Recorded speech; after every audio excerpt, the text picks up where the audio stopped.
Welcome to ASP Stuff Radio, the internet radio show that separates all of the sound from the fury in the world of mainstream hysteria. And what better way to do that than with furious and unsound minds? Today is Thursday, February 9th. I'm your host, Alberotle. Joining me are your stuff experts, Steveocrates and Paulato. Welcome.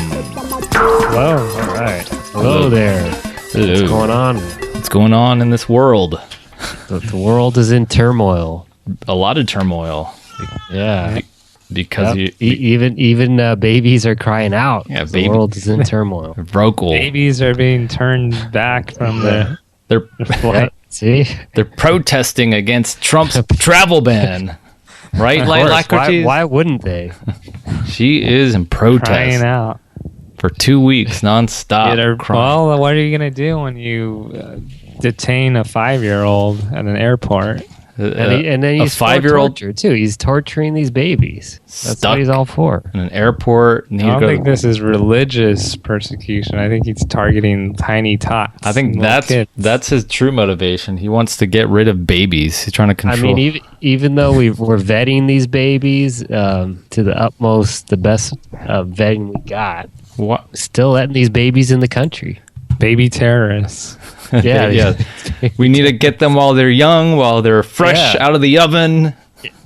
And we can't let these baby refugees in. No, from seven particular countries. Yeah. They might be hiding a bomb in their diaper. They could. Didn't somebody try that in their underwear? They try to hide a bomb. It was a shoe, wasn't it? A shoe. So what is it? No, there was an underwear bomber. There's an underwear bomber. The underwear bomber. There was. Look it up. Oh, we joke and we laugh and make fun of all these people who are in desperate need to get out of destabilized countries. Yeah, but if you listen to Trump, you'd think we'd be trying to leave the U.S. This place is a devastation. Yeah. Right? Canada had the most, their embassy site or something had the most hits ever, or it overloaded right after the election. People trying to move in. I'm sure they're looking at instituting a ban against the U.S. They need to modify that country song. And I'm not proud to be an American. Oh, that was, I think, the guy who sung that was one of the only performers at the inauguration. Was he really? Yeah. Was it? Is he 98 years old?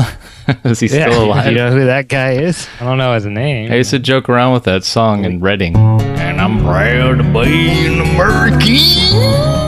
Perfect. Bet you Reddin was voted for Trump. You're offending all those Reddins. Yeah. Are they listening? Those Reddin cowboys? There is a couple people out there that listen to our show. Yeah. Her name is Angie Norton. Oh, shout out. All right. Well, but Shout out. Are we gonna beep that out, or?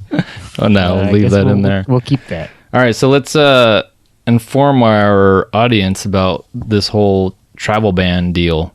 So what's the deal? What's the deal with this ban? Was it 2 weeks ago? Trump. It was days after we did our last episode. That's all I remember. Yeah. I think it was almost exactly. It was 2 a weeks day. ago. Yeah, so I was editing our previous episode, number 38, and I had Twitter and Facebook open, and I saw headlines that said, Muslim ban! Trump banning Muslims. And I was furious. I was like, oh no, this is not, he was not serious. He's actually doing this idiot. Because if you recall, he said this during his 2016 presidential campaign. You got a clip. Yeah. Donald J. Trump is calling for a total and complete shutdown of Muslims entering the United States until our country's representatives can figure out what the hell is going on. Let's cheer for that. Reading? Yeah, that wasn't ready. So yeah, that I do remember that. All right. Now that you play it, I remember. I remember that. It's like I was thinking, I thought this guy was just trying to provoke and stir up the collective enthusiasm of the mob to get votes, but he's actually doing this. He's actually banning Muslims. So I was very upset. But he legally banned Muslims. After a while, I had to dig and do some research, and I read the executive order, and I'm like, wait a minute, it doesn't specifically state Muslims. Okay. But anyway, so 2 weeks ago, Trump signed an executive order that temporarily suspended entry of all refugees, those who want to resettle in the United States, and barred refugees from Syria indefinitely.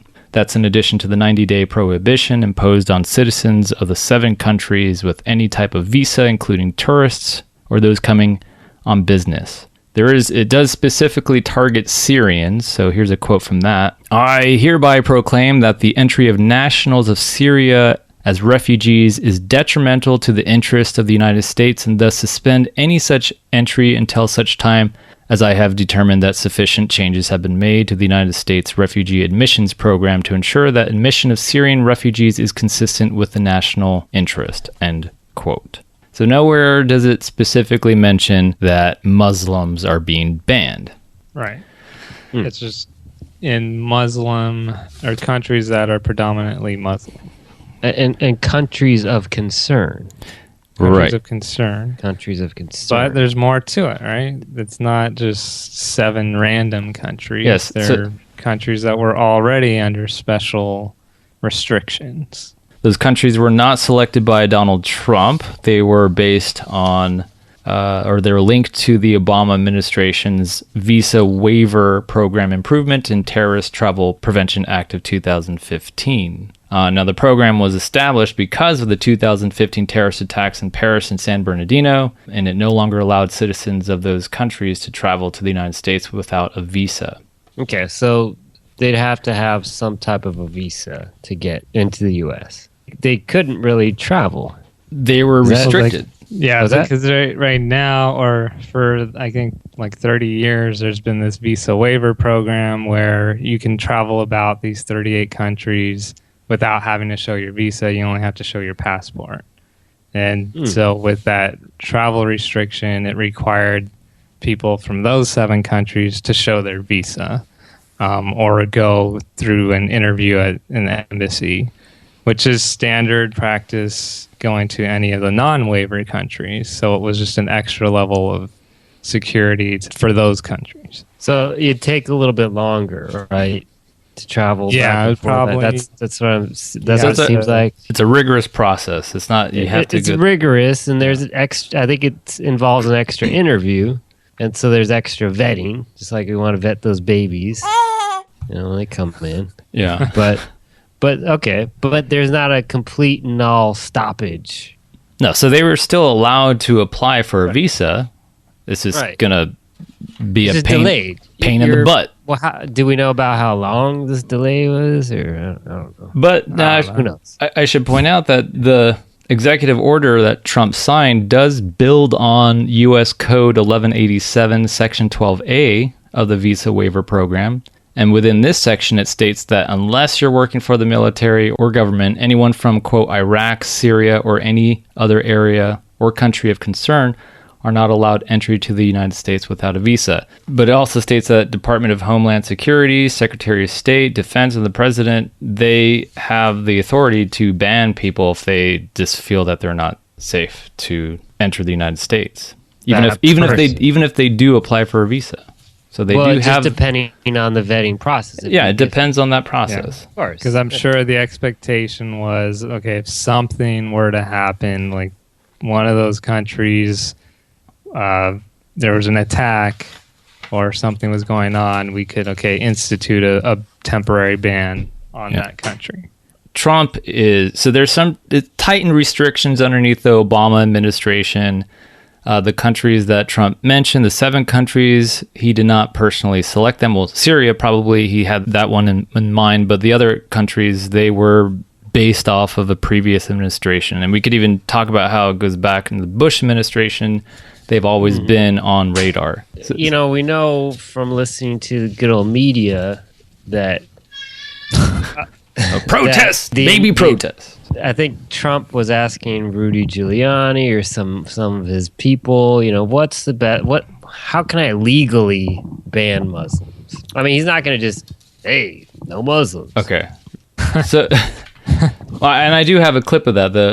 What's his name? Giuliani. I do have that. I do have that clip. So one of the arguments against the travel ban is that it's unconstitutional in the sense that it discriminates against religion, in particular Muslims. And people are saying, well, the executive order doesn't specifically state that it's banning Muslims, but we know that Donald Trump has the intent. And we know that from the campaign, 2016 campaign, Trump explicitly said he wants to ban Muslims. And we also have this clip from Giuliani where he admits that Trump approached him and asked, how can we do this legal without making it look like it's a ban on Muslims?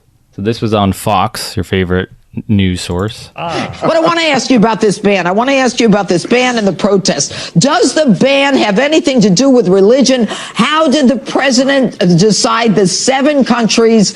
I understand the permanent ban on the refugees. Okay. Okay, talk to me. Tell you the whole history of it. So when he first announced it, he said Muslim ban. He called me up. He said, put a commission together. Show me the right way to do it legally. I put a commission together with Judge Mukasey, with Congressman McCall, Pete King, whole group of other very expert lawyers on this. And what we did was we focused on, instead of religion, danger.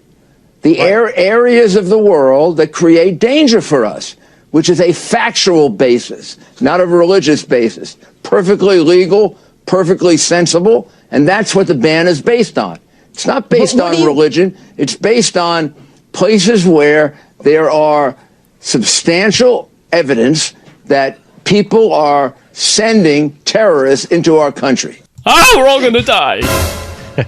Okay, now there's a rebuttal. That's right there. Hey, I want to ban all those Muslims. How can we make it look like it's not a ban on Muslims? So Giuliani says, well, let's just let's go to those 7 countries of concern. Those are the 7 countries that are right. They went to look at what was already in place. Yeah, he's like, let's go back to the Bush administration. Those 7 countries: Libya, Sudan, Iraq, Iran, Somalia, Yemen, and Libya, whatever. Those are targeted as terrorist organizations, and they're already mentioned. They're mentioned.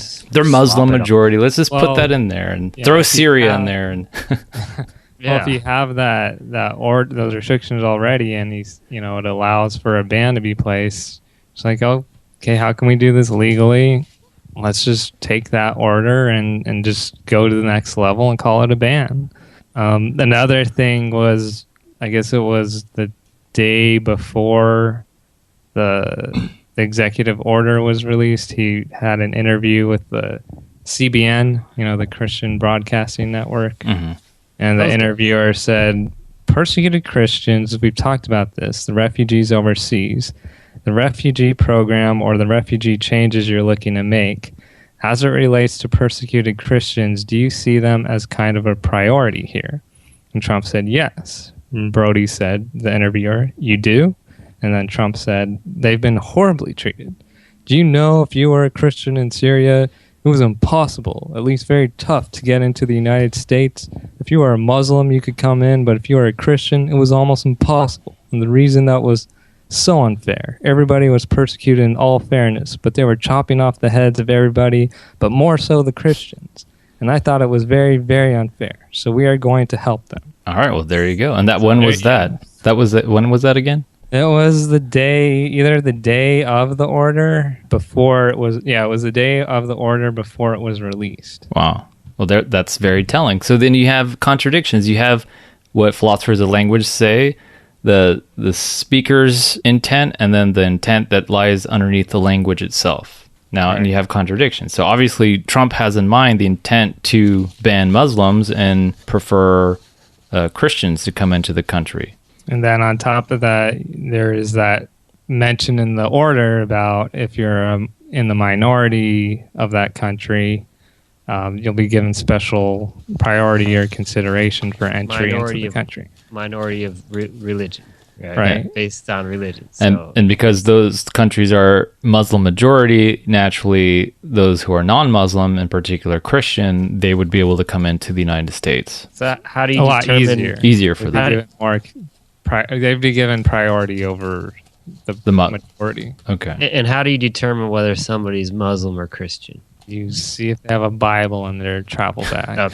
That makes sense, right? That's legal. Now, That's legally bounding. In Trump's defense, he says this is a ban against radical jihadist terrorists. This is a ban. Hey, I'm trying to protect your families. I'm trying to protect America from being blown up. Okay? This isn't a ban on Muslims. This is a ban on terrorists who want to come in and destroy our foundation of America, our American values.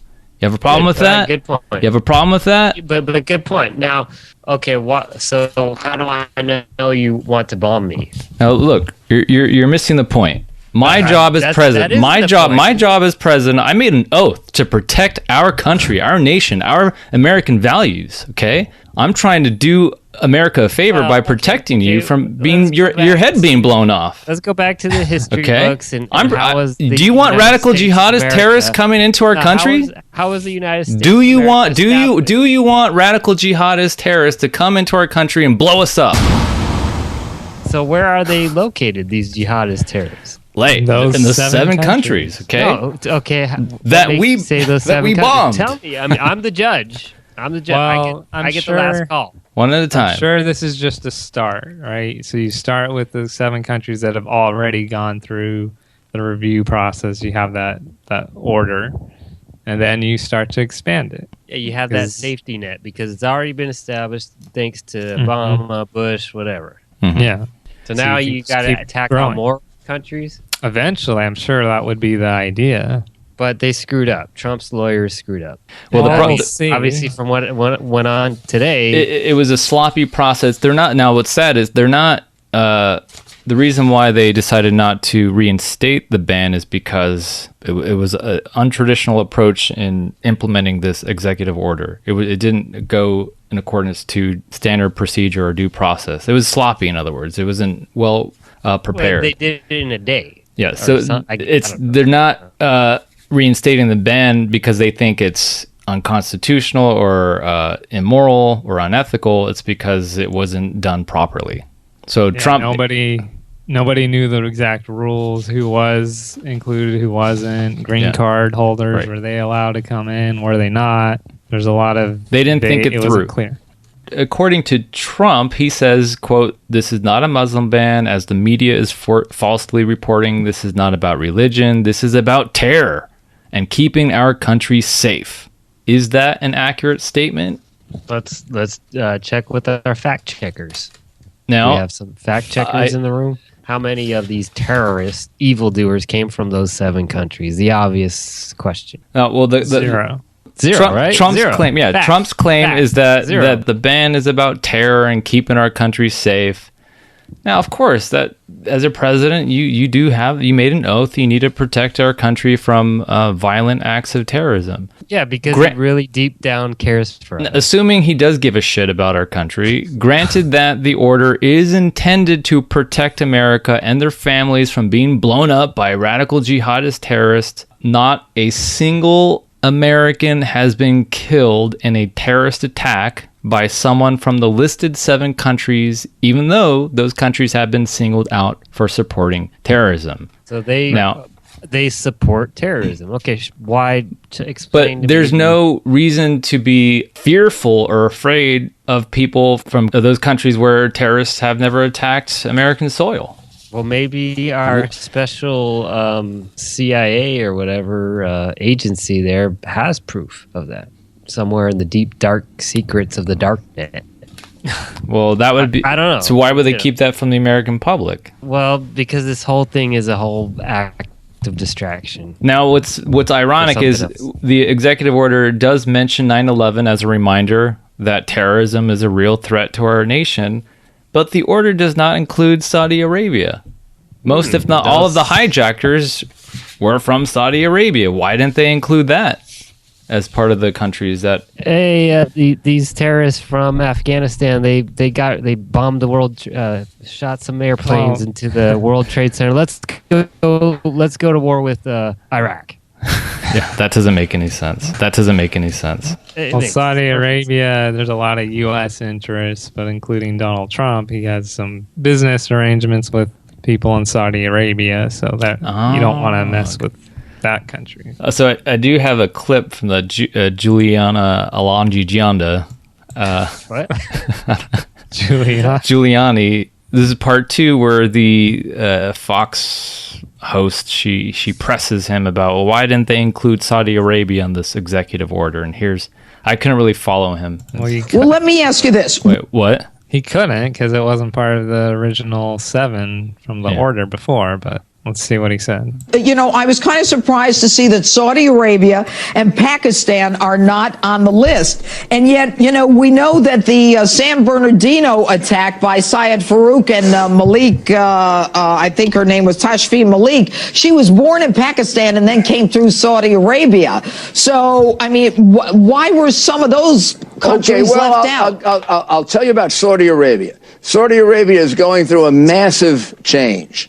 I think the kingdom, particularly under the new prince, has a real understanding that we're dealing with a massive radical Islamic terrorist problem. It is not the old Saudi Arabia. This isn't the Saudi Arabia of 2000, 2001, 2002. President Obama is dealing with a new Saudi Arabia, which is President Trump. Yeah, President Trump, rather, is dealing with a very different Saudi Arabia than President Obama was dealing with, and a Saudi Arabia that has much closer relationships with Israel and with us if we know how to use it correctly. Pakistan, I would have to know more about. That troubles me a little bit like it troubles you. He seemed confused. He didn't even know who was president when he answered the question. He forgot who the president. Yeah, yeah. I don't. All I got was that. we have Okay. interest with. So because the king, you know, he's cool and he knows what's going on and he's not like from the 2000s. Something like that. Yeah, he's up with the times. This isn't your father's Saudi Arabia. Things are different now, and we're going through some restructuring process, and so we're gonna keep you off the list. And you have ties with our U.S. interests. A lot of business with Saudi Arabia, so you can't mess with them. So that I just thought that was stupid. That Pakistan, was ridiculous. we don't. So we need to look into that one. Yeah. Maybe we'll add them in next week. Yeah. So it was, I don't know, a little fishy. Pakistan's not part of that set. I think right? even was it Egypt or Turkey? There were some terrorist attacks from those countries. They weren't mentioned in the list. I don't care about Turkey. No. Yeah, so there's a lot of countries there that had sort of terrorist ties that were not included. Yeah, so basically, if Trump does care about America being attacked by terrorist countries or countries that harbor terrorism, why aren't those countries listed on the executive order? Yep. Again, I think if given time, if this is allowed to stand, even though it's a temporary ban, they will eventually add more countries to it. But it might be overturned anyway. That's not to mention the entire ban on Syrian refugees. Say that again? The entire ban on Syrian refugees, that's another part of the order. Yeah, that one's definitive. He exclusively stated that he does not want to welcome in Syrian refugees whatsoever. Now, the reason why is that part of the ban being looked at right now, or being repealed, or whatever? Yeah, the entire executive order. So that would include the Syrian refugees. But I did want to mention a rebuttal to the ban being motivated by religion, or it's a Muslim ban.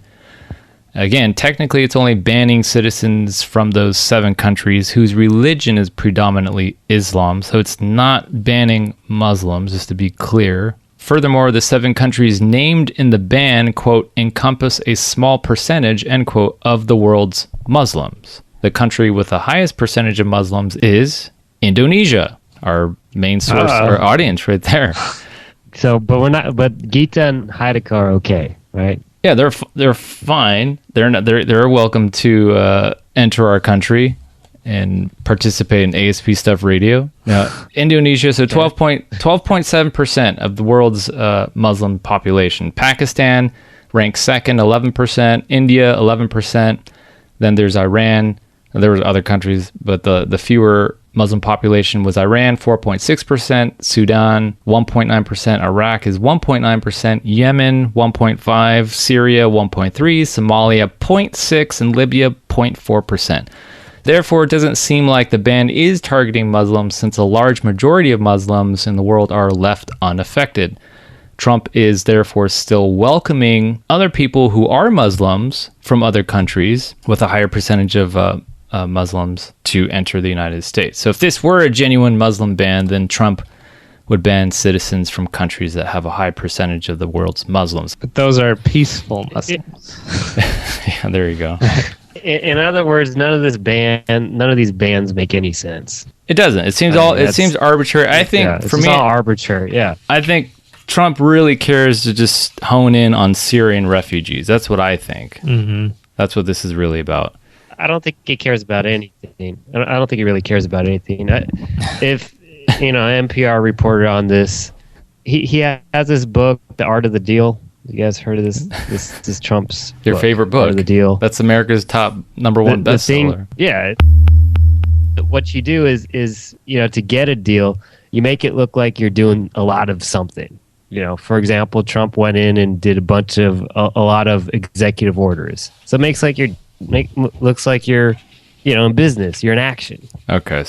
That was his goal. So you think that this is just to make the red belt interior think that, hey, he's doing something, he's making promises right away, we like Trump, he's banning Muslims. Yeah. But he doesn't really care? Do you think this he is did it? The example in his book is he's buying real estate and he's going to do, put a building on it or this corporate building on it. And then he didn't really know how he's going to work it. So he just ordered a bunch of bulldozers in the site just to move dirt around. Okay. So just buy a property, don't really have any plans for it, just look like you're doing something with it, and then eventually you'll figure it out. I mean, didn't he just did that with Giuliani? He's like, I was saying I was going to ban Muslims. I guess I need to act on it. Lawyers, Giuliani, you're the crazy one. What can I do? So just get all this stuff out of the way. First 100 days in office, do the wall, do the immigration ban. What else does he need to do? Yeah, he didn't even do anything with the wall. So what did he do with the wall? Nothing yet. He just talked about it. He talked about it, yeah. Yeah, he talked. Okay, I guess he did something. So you talk about it, and then once that's all done, then you can sit back and relax and do he did something and with our jobs. That's the one thing that's a freeze. He did do. So this is just to make sure that the people who voted him for the reasons mentioned in the campaign. Yeah. So those Rust Belters can say, he's acting. Yeah, he's doing what he's holding up to his promise. Yeah. All right. Well, but according to my research, I mentioned this before to you guys, the Syrian refugees. Now, ISIS mentioned that they are going to embed the refugees or immigrations with radical terrorists. And well, they should. I think 20% of the refugees identify or support ISIS, or they are actually members of ISIS, that they're just pretending to be refugees. Well, I mean, why not? If you have 100,000 refugees and there's 10% identifying with ISIS or their potential radical terrorists, then you're welcoming 10,000. Right, that's made up. These stats are all made up. Where do you get that? Come on, where are you? Fake who's news. getting this stuff? Where are you saying that's made up? Well, so where are you getting that number? On the ISIS website. Okay, all right. It definitely that's ISIS.com. And it's spelled I-E-Y. I'm talking about ISIS. ISIS. Like cyst in your eyes. And then if we were smart, if the dark net and the secret dark government was smart, why don't they just infuse these terrorists in the refugees and have them do an attack, or have put one attack from Yemen, or put one attack from one of these 7 countries? Well, that'll really get everybody behind you. I think that's what's going to happen. Right. They're going to, in a couple of weeks, in a month or 2 or 3 months from now, when we forget about this whole thing, there's going to be a terrorist attack in the Grand Canyon. It's going to be someone from Yemen and Somalia. They're going to be people from those 7 countries. Oh my God, we need to ban them. No, but see, doesn't it make more sense to have the attack come first and then do? His logic is all, I don't know. Maybe he's trying to make it dramatic. Let's have the ban, make people freak out and protest, and then have the governments say no, and then have an attack. If Yemenis came in their planes, started bombing us, right? They flew in, and then he's like, "Let's ban all Yemenis." Then everybody like, "Yeah, it makes sense. Yemenis." Yeah. All right. I think he knew because when George W. was elected, everybody sort of knew the government was a little weak at that time. And that's why all the planning and the attacks happened, and it was easy to get into the country. All conspiracy theories aside. Mm-hmm. But so with this, Trump knows there's a high likelihood that an attack is imminent. And so maybe he was thinking, okay, let's try to do something to ban terrorists from coming in, block those refugees. So at least it looks like I'm doing something. And then whenever that attack does come, I can say, look, I try to do something to prevent it, but all your stupid judges and courts and all you stupid protesters, look at you guys. Look what you guys did. This is your fault. Actually, that does make sense. You idiots, Yeah, he's not going to get caught reading this book to a bunch of little kids while the planes are crashing into the Twin Towers. He's not going to get caught like that. And the other thing, so how did Alberotle theory is you provoke these countries, you do these secret attacks which don't get reported, you provoke them, and then we have the attack, right? Like the Yemen attack. I mean, that was actually reported. I mean, it was all over the news. I don't watch. Yeah, go ahead. What happened? Yeah, it was. I didn't. NPR didn't. NPR. I don't know about NPR. Missed it. So they mentioned and mainstream. They mentioned Yemen. Yeah. Okay. They mentioned Yemen because that girl was killed, and so that was. If the girl wasn't killed, then they probably wouldn't have mentioned it. Probably not mentioned it. But the girl put that over the top. But NPR, I'm a little concerned because I was listening to their political commentary, and they didn't catch on to the fact that the 7 countries were part of the Terrorist Prevention Act in 2015. No, that's what's surprising. I forwarded you guys that link, but they missed a couple things. Yeah. So NPR's a little suspect. Yeah. I don't know. Call them out on that. My concern is why these 7 countries? Where do they get these? Do they throw a dart in the Middle East? I think the judge already asked this question, right? And Trump is still going around in circles. So. Well, let me just give you a summary, okay? These countries were picked by the Bush administration in 2000 by Donald Rumsfeld. According to Wesley Clark Sr., he's a retired general of the United States Army. He served as commander in the Kosovo War from 1997 to 2000. He was the head of NATO, which is a big thing, in 2007 to 2011.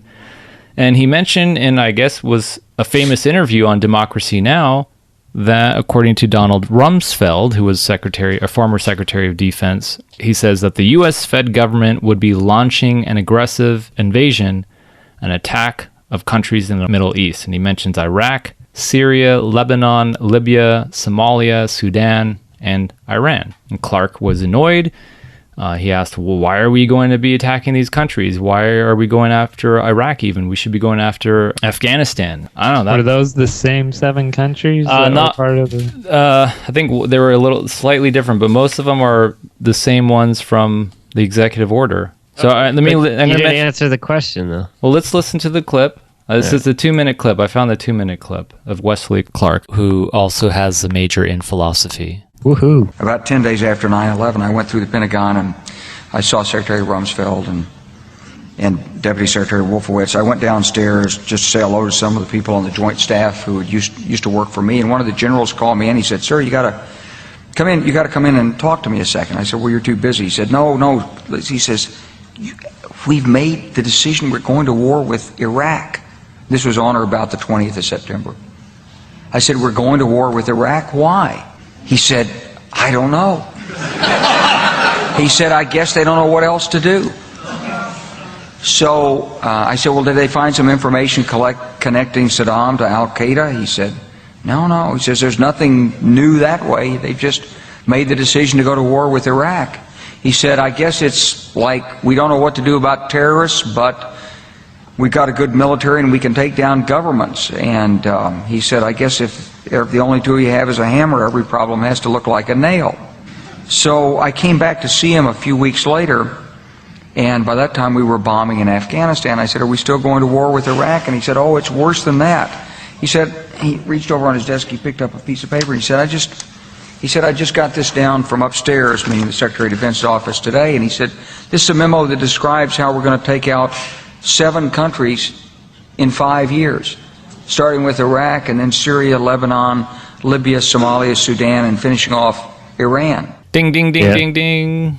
Yeah. Well, okay, but it still didn't really answer the question. Why did they single out? And it could be part of the darknet plot or something that we really don't know. We don't know the intentions, the motives behind attacking those specific regions in the Middle East. That's actually not true. This is an update. Here's another clip of Wesley Clark that further elaborates on a couple of reasons why the government selected those countries. It was essentially to clean up those old Soviet client regimes before the next superpower comes in to challenge the U.S., according to Clark. Now, I'm assuming that the next superpower country he's referring to is Russia, if not China or Germany. So the reason is to start wars, change governments, invade countries, and further destabilize the Middle East. They already did it with Iraq, which explains the origins of ISIS, and now they are currently doing it with Syria. And this is 1991. I said, Mr. Secretary, you must be pretty happy with the performance of the troops in Desert Storm. And he said, well, yeah, he said, but not really. He said, because the truth is we should have gotten rid of Saddam Hussein, and we didn't. And this was just after the Shia uprising in March of 91, which we had provoked, and then we kept our troops on the sidelines and didn't intervene. And he said, but one thing we did learn, he said, we learned that we can use our military in the region, in the Middle East, and the Soviets won't stop us. He said, and we've got about 5 or 10 years to clean up those old Soviet client regimes, Syria, Iran, Iraq, before the next great superpower comes on to challenge us. And it was like, I'm coming out of the Mojave Desert. I've been training troops. I haven't been thinking geostrategy for some time. And suddenly a guy just sort of shoves this nugget at you. Well, you remember it. It was a pretty stunning thing. You mean the purpose of the military is to start wars and change governments? It's not to sort of deter conflict? We're going to invade countries, and my mind was spinning. And I put that aside. It was like a nugget that you hold on to. This country was taken over by a group of people with a policy coup. Wolfowitz and Cheney and Rumsfeld. You could name a half dozen other collaborators from the Project for a New American Century. They wanted us to destabilize the Middle East, turn it upside down, make it under our control. It went back to those comments in 1991. Now, did anybody ever tell you that? Was there a national dialogue on this? Did senators and congressmen stand up and denounce this plan? Was there a full-fledged American debate on it? Absolutely not. And there still isn't. And that's why we're failing in Iraq, because Iran and Syria know about the plan. All you have to do is read the Weekly Standard and listen to Bill Kristol, and he blabbermouths it all over the world. Richard Pearl the same way. They could hardly wait to finish Iraq so they could move into Syria. It was like a laydown. Oh, our legions are going to go in there. So whether you're a Democrat or a Republican, if you're an American, you ought to be concerned about the strategy of the United States in this region. What is our aim? What is our purpose? Why are we there? Why are Americans dying in this region? That is the issue. But what we do know is that we're at war with these countries. We're bombing them. We've been attacking them since the Bush administration. The since Bush and then Obama administration. Obama dropped thousands of bombs on these countries, so we're waging war. We're physically attacking these people, killing innocent. Obama. Yeah, we're killing innocent human beings. So it begins to make sense why you're placing this immigration restriction. Yeah, and as a precaution measure. But see, Trump comes in and he sloppily screws everything up for the dark net. It's like, what are you doing? We had it, in the secrets. We had it all in the down low, and now here you idiot. Now everybody knows about these 7 countries. Right. So he screwed it up. I would never have discovered about this if it weren't for Trump. Right. So thank you, Trump, for So I guess inadvertently he made the whole net. Yeah. So that's great, nice, and Obama was playing along, but now here's Trump to ruin it all. But I wanted to bring this up so people on the left see that this has been going on for a long time. This is bigger and beyond Trump. This isn't about just banning Muslims. This is about something much more serious with the Middle East. But they didn't take them out in 5 years, and I don't know why they did. Happen. Lebanon, what happened? Yeah, Libya. I think that's no longer on the list. I don't know. I don't know why we didn't start those wars though. Yeah, would have been great for the military and the defense industry, unless that plan was paused.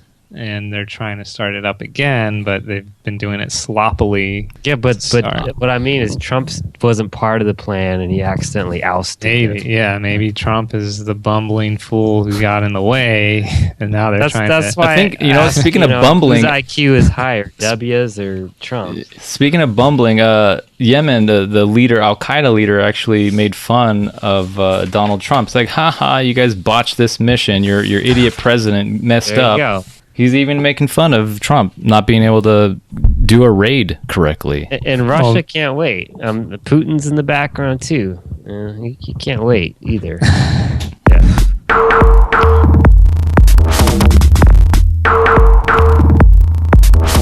All right, so we're gonna play a fun game. It's a fun. We're gonna keep along the theme of immigration. How many avocados does it take to build a wall? Is that the game? Yeah. Doesn't it eventually just turn into guacamole and it melts and then the wall step over it or through it? Pretty much. You're left with a pile of avocado pits. So you can glue them together and create a pit wall, avocado pit wall. But because we have all those tariffs on those avocados, it'd be very expensive wall. It's not gonna be 25 billion. It's gonna be $1 trillion. Oh, we're supposed to figure out how Mexico is gonna pay for that wall. I know. We're still working on that. All right, gotta crunch some more numbers. Yeah, we have Bill Nye and Krause are working on those formulas. Okay, cranking numbers. So here's the game. Suppose if you were Howard Shultz. Okay, suppose you're Howard Shultz, CEO of Starbucks. You just ordered a large case of coffee beans, and you learn that 10% of those coffee beans, they're foreign coffee beans from the Middle East. Syria. And you learn from Syria, and you learn that they're contaminated with E. coli. Now, E. coli coffee beans? Is that possible? Laced with E. coli.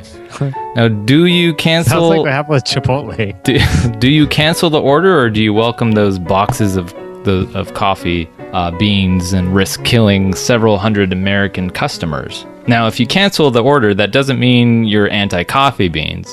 You love coffee. You love coffee beans. You just hate tainted coffee beans that might kill people. So what would you do? I'm not sure the analogy transfers one-to-one, but we'll play along with the food. Well, I think it's a good analogy. Coffee beans. Coffee beans, people. Same thing. So what would you do if you were a CEO? If you were Howard Shultz, would you ban those coffee beans? Because you're gonna lose $1 billion in revenue or something, right? Yeah, they cost $1 billion. Billions of dollars. We can't afford to do that. So what we would do is hire a special task force called the Compartmentalized Institution of Agents, CIA, and then you'd have them vet each batch of coffee beans and filter them and see and analyze them and do little tests. I know it's going to be costly, but you can't lose the whole batch. So are you going to drop these coffee beans in a factory? Or the whole batch, which you're going to lose $1 billion, or you hire the special CIA task force to go in and vet, filter and analyze the contents, parts of the batches, and you sample off the batches. In other words, the whole throwing out the whole doesn't mean we don't have to throw out everything. Just have to see if we can sample well enough so that we capture. So you don't want to throw out the baby coffee beans. Right. Don't throw out the baby with the bathwater or something like that. However the saying goes. All right. Screen those coffee beans rigorously. So you're willing to... Bean. Now the task force, to start up that task force, it might be like $25 billion, but it's not $100 billion there. But there's still that possibility that your vetting process is not 100% reliable. Right, but we got to take the chance. It's either you lose $100 billion or you make it an investment on that task force. What if someone gets sick though? Then you risk losing more than $100 billion. Mm-hmm. That's true, and bad publicity and all that. But that's why you have Krauss and Bill Nye cranking the numbers in the back to see out what is the best, most cost-effective solution. No, I think basic food safety handling. You have to. I don't think you can let that in. It's contaminated coffee beans. So if somebody gets sick, you're looking at a huge problem on your hands, and then I don't know how you're gonna address that. I mean, the thing is, you don't know which beans are contaminated and which ones aren't. So I think you can't let them in. Yeah, because that's what is it? You look at like Ford in the Pinto or whatever, they had these defective gas containers or whatever. They would explode, and the company just risked selling all these Pintos, and people were dying. I think Samsung and the exploding iPads or tablets. Yeah, I don't know. People didn't die off that, and there wasn't a major catastrophe. Actually, would have been a better analogy. Exploding tablets. True. They don't let them on down a plane. They don't let them on planes. You can't let those damn exploding Samsung tablets on the plane. A terrorist could have easily staged an attack and just blamed it on the note. Oh, shoot. It was just the note. It wasn't me.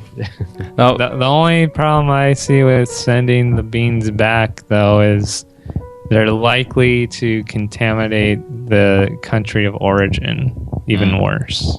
Mm-hmm. So while you're preventing them from entering your customer base, they're going to go back and likely just get even more contaminated, and then that area is going to get sicker. So you're assuming that we're not taking that batch in, but we're just going to give it to the country of origin, and they're just going to drink filtered coffee. Whole let them instead of just let them die and deal with it.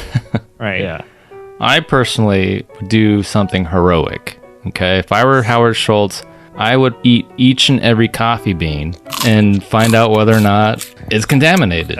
That's noble. That's very noble of you. Lick each bean. I would lick each bean, and if it's safe, I would put it in the safe box. Oh, all right, I'm still alive. You would die, though, if you... Yeah, but then at least we know that I discovered one contaminated bean, and I just saved a family from drinking contaminated coffee. I don't know if How does that analogy transfer? Yeah, that's the problem. I don't know if Howard Shultz should be the one licking the beans, or maybe you should hire a refugee to do it for him. Ooh. There you go. Ooh, here you go. Not from Syria. Not from Syria. Underpaid illegal immigrant. Lick this coffee bean, just for fun. We joke.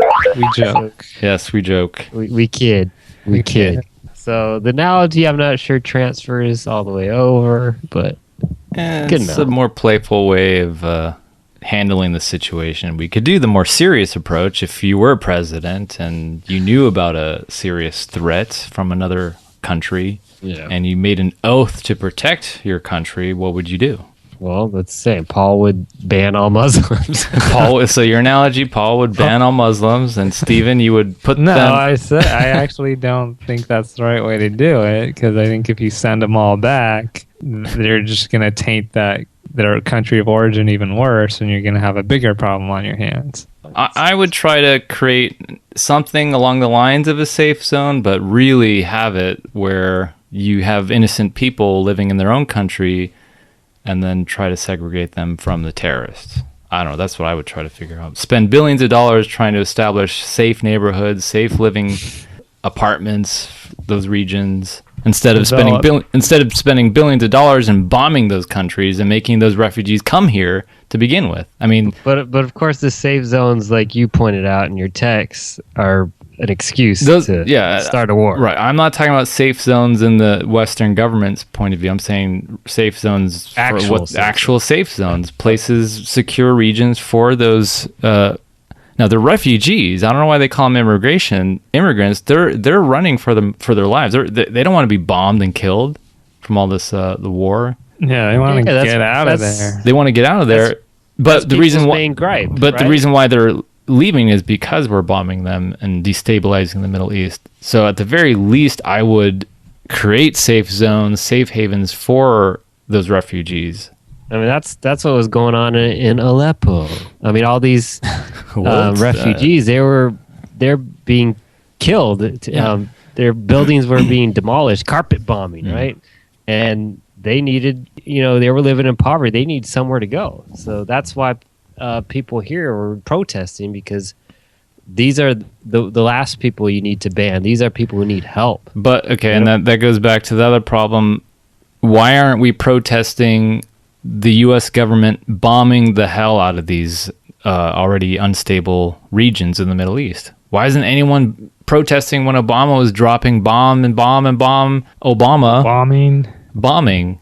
No one. Remember when he wanted to go in, and I think he did something to Libya, right, to get Muammar Gaddafi or whatever his name is. Yeah. We came, we saw, he died. Yeah, and he was about to aggressively go in there, and then all his critics were saying, "Oh, now we're going to start a war with Libya, and what are we going to do?" So then he had to back down, and then Obama was called like a pansy. So, I don't know. You don't remember that? But still, that doesn't change. So you're saying that, okay, they criticized Obama in that one instance? Well, what about the whole 8 years that he was dropping bombs? I don't know. They didn't. That's part of the deal. That's part of being commander in chief. You gotta try to settle things throughout the world, and people use military force. Yeah, so I that's why Obama was made to look like weak sauce. No, but he wasn't. I mean, he was worse than the Bush administration in terms of how many... Yeah, but the media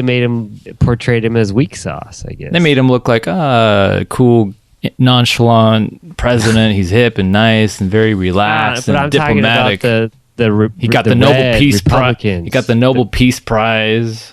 No, but the red Republicans, they would call him weak sauce. Right. Maybe that's part of a smokescreen that they're creating. Let's make Obama seem like he's weak in front of the public, but really behind the scenes, he's a monster. Maybe they're all working in. It's not anything new. I mean, military strikes like this have been going on for decades, and that's nothing new. It's just, what are the reasons for doing it? What is the justification for doing it? So you have to look at each situation differently. What's the reason for going in there? Like, what was the reason for going into Yemen? To kill some Al-Qaeda leader. There's always these missions that are going on that the generals want to carry out, and you have to give a thumbs up or a thumbs down, and then there's a result, collateral damage, and innocent people end up getting killed, and there's blood on every single politician's hand since, I don't know, probably ever since the country's been formed. And the technology makes it easier to do these things, like with those drone attacks. What's that movie with Ethan Hawke? There's some movie where he's. I think I gotta watch it, but it basically portrays it's just way too easy to kill people. Well, to watch Eagle Eye or Eye in the Sky. Eye in the Sky. Good movie about that. But maybe that's the one. It's easier to kill other people, but not your own. Right. I mean, they don't have the technology to do. Other countries don't have the technology to do it, or the excuse, I guess.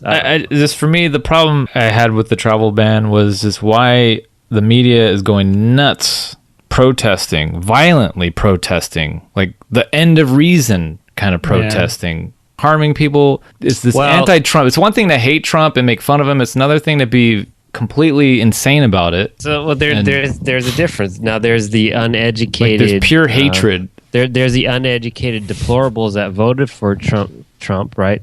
And then there's these. No, I'm talking about the overactive millennials. See. That they go crazy and they think, oh my gosh, we need peace and what are we doing? And they could have, these people, I don't know, I say millennials, but whoever it is, they could have went out and voted, and it's too late now. They didn't vote, and now they're upset because they thought that these red people would have, or these Rust Belters would have thought better. I don't know. Those people protesting saying Trump is an evil man for banning. Where were they when Obama was dropping thousands and thousands of bombs on these Middle Eastern countries? I just don't get that. That is a mystery to me. How does anyone? Am I the only one that knows about it? I'm the only person that knows about it. The difference is that's not attacking what they see as their liberty. Like I said, presidents and administrations and the military have been carrying out those types of things for decades. So that's nothing new. So we normalize that behavior. Right. That's normal. This is something that hasn't really been done for such a long time. Yeah, but it's one thing to feel like it's imposing on their liberty. So do we think it's okay? Paulato, do we think that's justified? Those covert attacks going on in the background that's been normalized? Are those probably justified? not? But it depends on what the situation. Why are you carrying out those strikes? What is the reason? Are you trying to take down terrorists? Whatever it is, it's not terrorism. There's always some justification that they can come up with. But that's where they're looking at this ban and they're saying, well, what's the justification for carrying out this ban? But they're not seeing that. But the ban exists because we've been bombing these Middle Eastern regions for decades and decades. Well, there's a long history. The ban instability in the Middle East. But now that's the latest result is all these attacks. Those areas are constantly under attacks from different areas, but they're unstable governments. They're torturing their own people on top of that, so they really can't win. They're getting bombed from the outside and killed from the inside. So there's who's gonna lose out on all this? It's the people that live there, and that's why people get upset, because the people are trying to get out of there, and we're not allowing them to do that. That's why everyone's so strongly opposed to the ban. So in that situation, wait, hold on. In that situation, it might be justified to do these covert operations because that government is corrupt, and we need to do something. We can't just sit our thumbs up our butts, right? Maybe the ban's a better idea than the airstrikes. So, Paulato, you're saying that people who are protesting are aware that we're at war and dropping bombs and killing people, and the refugees are trying to get away from that. They don't want to die, but our government is preventing them to seek safety in our country, and they don't like that. Yeah. Okay. Yeah. Now, I think that people protesting don't know about that, don't know the history of U.S. governments interfering, destabilizing, attacking, and bombing and killing people in Muslim majority countries. I don't give them the benefit of the doubt. I just really think they're not ignorant. Supposed to. I mean, we can report out on it, and you and us, we want to delve and know more, but the public, they don't want to know about this stuff. They're listening to NPR. Okay, yeah. Well, I'm living in the cloud zone, and I'm in NPR. All right. I think they do. I mean, Iraq is still pretty fresh. That's still pretty recent. People know about that injustice there and the unnecessary war. So I think they're just sort of upset that, okay, we went in and attacked these countries, And now these people want out of those terrible countries, and we're not going to let them in. I think that's how they see it. I don't know. Yeah. So that's a legitimate reason to protest and be upset and be outraged, right? But the solution, I think, is stop bombing these goddamn countries for whatever reasons you have. I think it's mainly for valuable resources and oil. It's always been oil. Money. Just, if you stop bombing them, you stop destabilizing, creating civil war and strife and terrorist organizations like ISIS, and then you don't need to have people running for their lives and coming to our country. Yeah, no ban. But look at. Why do we need that oil in the first place? To keep making profits for Rex Tellerman or whatever his name is. What was Obama trying to do? He was for the environment, trying to get other technologies, solar technology. Well, then why was clean air technologies? So the corporations that were dependent on them no longer need that, right? We don't need to bomb these countries for the war or for the oil. Or you just dig in your own land, dig up oil, and not be dependent on foreign. No. There's technology. There's other technologies that are cleaner than fracking, right? What is that, fracking and causing earthquakes in Oklahoma where there've never been earthquakes before? Don't do that. Don't keep doing the same old stuff. Isn't that what Obama wanted? I would believe that if he wasn't also bombing the Middle East. I don't get it. Anyways, it's complicated, but at the same time, like, Trump is all for these corporations, right? So he's already raiding Yemen. Yeah. So what did Yemen ever do to us? Exactly. What the hell? I don't know. Have to look into that. A little quick fun fact: immigration restrictions is not uncommon. According to the Congressional Research Service report from the last 5 presidents, it appears that Democrat presidents imposed significantly more immigration restrictions than Republican presidents. Ronald Reagan 5 times, George H. Walker Bush 1 time, Bill Clinton 12 times, George W. Bush 6 times, and Barack Obama, guess how many times he imposed restrictions in immigration? 20. Close, Stephen. 23. 19. Paul wins. Those were the Iraqi. It included that. I'll post the link, but 19 times, including the most recent one, was March 18th, 2016. Had something to do with North Korea. So those were probably in response to something, though. Yeah, right? Some reason, probably because of the nuclear war. Remember the war and the bombs. What about that Japanese internment camps? Was that that was Roosevelt? Yeah, we were at war with Japan, and what did we do? We didn't welcome them in. We banned them, or we actually built we threw them in camps. In camps. Well, we did. That was Italians, Japanese, probably Germans too. Yeah, they did the same. George Takei was in one of them. Yep. Star Trek. Star Trek. He was in one of those He grew up. Oh, that's right. Yeah. I forgot about that. This is not unprecedented. And that was vetted through the judicial system, by the way, and I guess they went with it. Why did they call it vetted? FDR didn't insult the courts on Twitter. Wasn't Twitter. That's so annoying. Around back then. That needs to stop. The whole twitting thing. Tweeting. It's gonna go on. It's gonna go on for a good while. Anyone know why they call it vetting? Isn't veterinarian? Veterinarian comes from the word vet. I mean, making a careful, critical examination, but doesn't it come from veterinarian? No, like it kind of seems derogatory. Like you're treating them like they're non-humans. I don't think the two are related. Carefully examining Maybe you have to do animals. An etymology thing. Veterinarian, noun, from Latin veterinarius, of or having to do with beasts of burden. To vet is to submit an animal to veterinarian care, subject something to careful examination as an animal by a veterinarian, especially of a horse before a race. So there you go. The word does not seem to be respectable or even appropriate to associate with refugees. Human beings are not just beasts of burden. Well, maybe. Yeah. Never mind. Yeah, vet is going to get overused a lot this year. Yeah. Vettering. Vettering. Snotter. Vettering. All right. This is a stressful episode. Yeah, another depressing episode. I don't know if it was as lighthearted. depressing. It was more stressful than depressing. Depressing and stressful and aggravating. We need to lighten it up next time.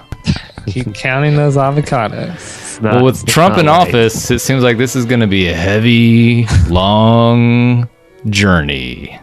8 years of ASP Stuff Stress Radio. Lots of material. I don't know. He could get impeached in a year or two. We'll see. I think ASP Stuff Radio needs to have a Twitter battle with Trump. A Twitter, yeah, we should. Yeah. We should get in that. We'll get a lot of listeners. We'll get straight to the top. That's a good idea. We'll have thousands and thousands of listeners. Yep. And then offend them at the same time after hearing our coffee bean canned beef analogy. Hearing our Indonesian listener to coffee beans. All right. I believe we are all stuffed up with Trump Trump bands. Trump bands and beans in my nose. Trump